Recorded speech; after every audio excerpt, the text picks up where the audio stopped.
During the 1870s, a young spiritualist by the name of Florence Cook conducted seances throughout America and England.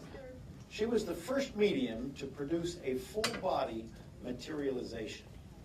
And during these seances, her usual spirit guide was the ghostly image of a young girl by the name of Katie King.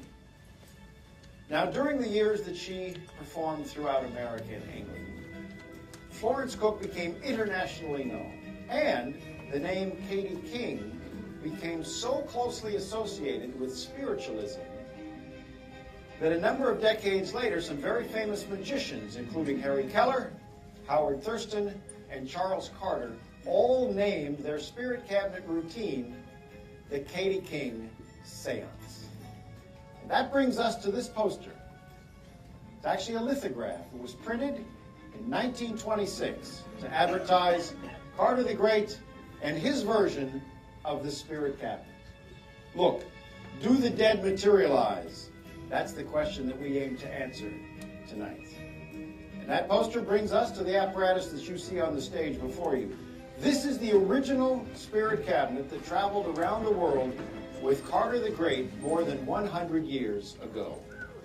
And just as he did at every performance, we are going to assemble it right before your eyes. Gentlemen, if you would. Yes, I should point out, assembling this cabinet is no easy task.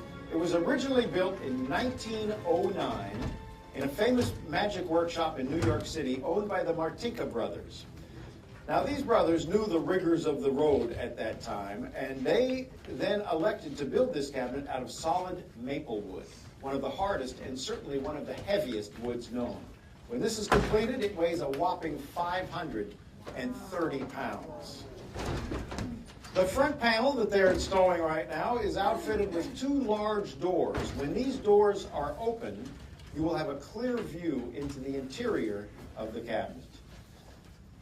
And as you can see, it's basically a large wardrobe cabinet raised up off the floor. The top of the cabinet will prevent anybody or anything from entering from above. And now we'd like you to see all sides of the spirit cabinet.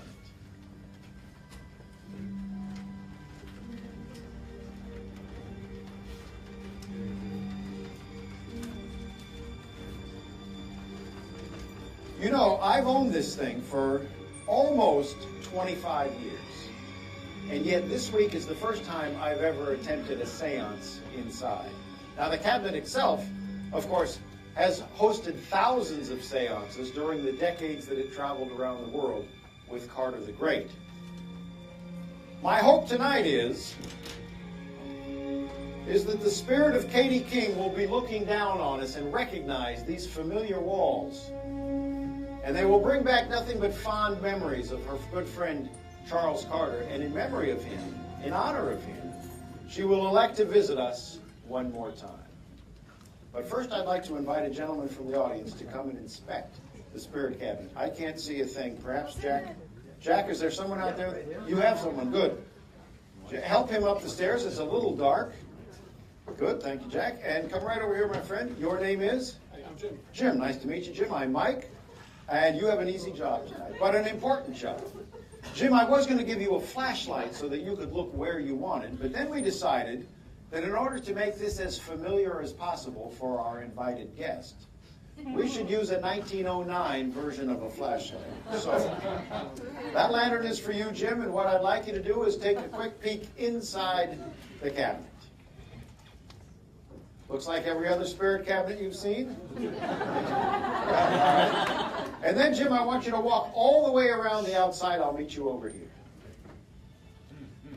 I'm not exactly what it is you're supposed to be looking for back there, but just assure everyone that this cabinet is, as described, a large, empty wardrobe cabinet. Yes? That's it. Good, perfect. Now, upstage there's a chair. In just a moment, I'm going to ask you to sit in that chair, and from that vantage point, you will have a perfect view of the back of the cabinet, as well as above and below.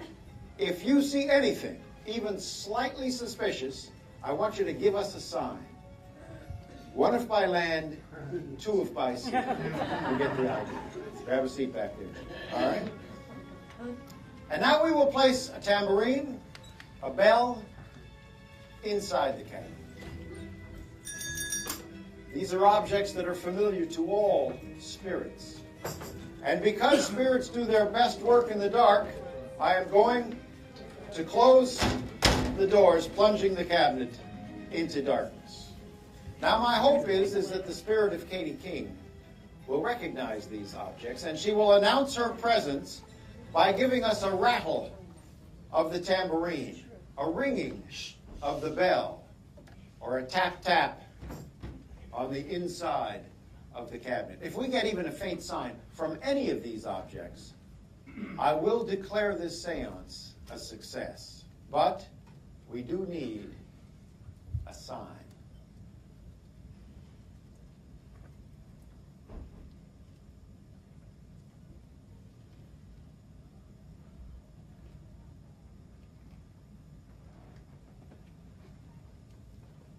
You know, I hate to admit it, but we haven't had a lot of success contacting the spirits this week, and it would appear that the spirit of Katie King has decided not to join us tonight.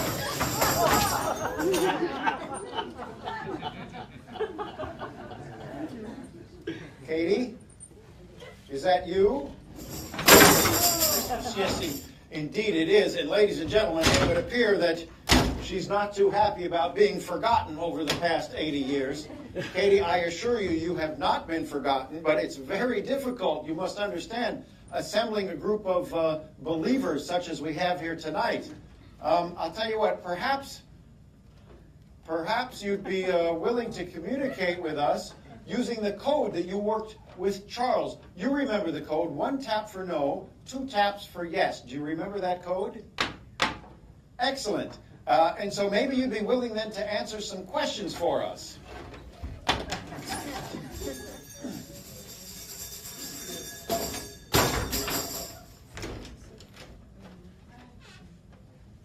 Well, so that is the problem. Well, that is the problem. The problem being that the human eye is incapable of seeing a spirit form. And what we humans can't see, we tend not to believe.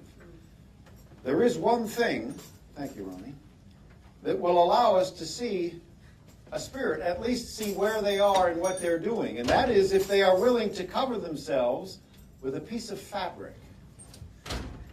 I am told that spirits find this to be childish and even a little humiliating. And I can verify that. It is humiliating.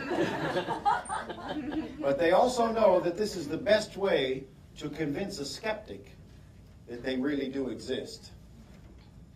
Sometime a spirit's desire to convince the non-believers that they are present is greater than their reluctance to dress up like a ghost. Jim, did you see anything back there? No, I can't see anything at all back here. Yeah. Well, I'm sorry about that, but your job is very important. You're doing a great job. Stay vigilant.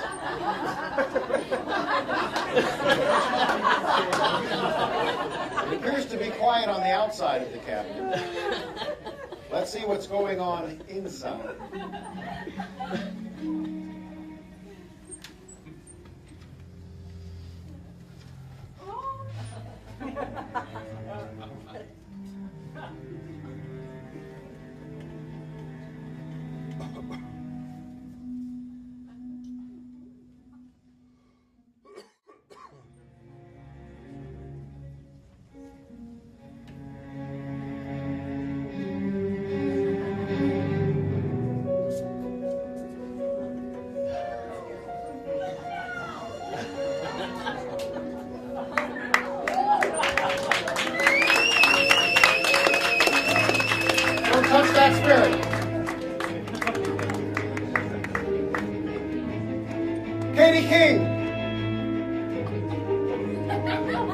don't leave us.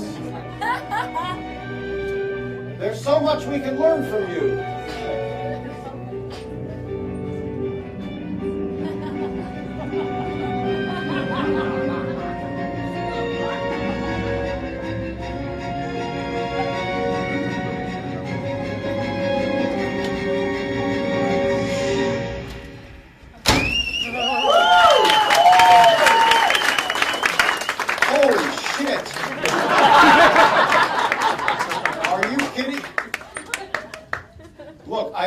Being a medium, I don't like dabbling in spiritualism, and I certainly don't like whatever the heck was that flew into that. Well, we're too late now. Ron, the cloth is still in here. Ronnie, get that cloth out of there. Jack, knock the top off of this thing, okay? Where the heck is Jim? Jim, come down here. Jim, good. Jim, did you see anything enter or leave the cabinet? I didn't see anything at all. You didn't see anything. Well, thank you for being the eyes and ears. My advice to you now, Jim, is to run like hell, Jim. You know, maybe in 1870 that was a cute little spirit guide, but I have to tell you, 130 years later, that face, we got to get this thing apart before she decides to move in full time. Chris, knock this thing apart.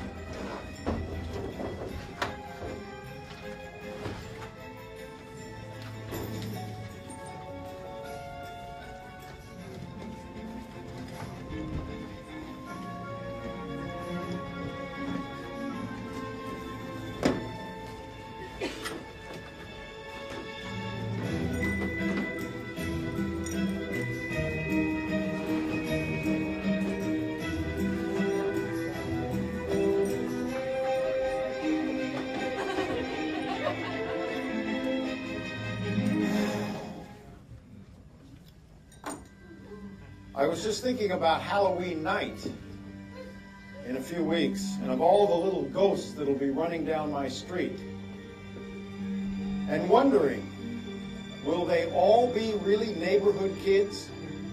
Or is it possible that just one might be a real spirit? Based on what we've seen here tonight, I would say that the evidence is conclusive. Spirits do indeed walk among us.